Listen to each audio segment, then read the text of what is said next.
Hey guys, this is Northville Tech. In this video, we're going to show you how to add a vehicle to your Walmart Spark Driver account.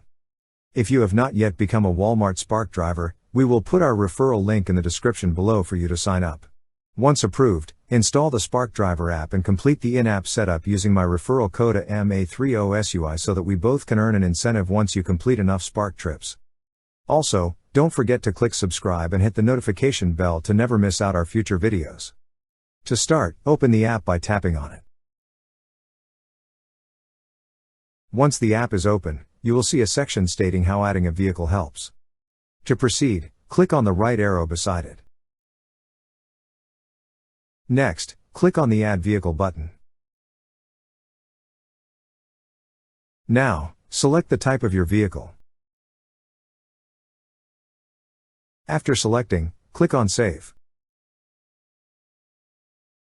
So this will serve as your primary vehicle. Lastly, click on the Add Vehicle button.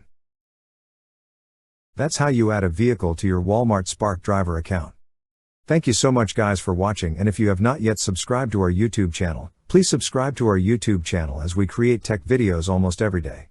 Also check out our website northvilletech.com for great tech articles, and our recommended resources in the description below for various sign-up bonuses.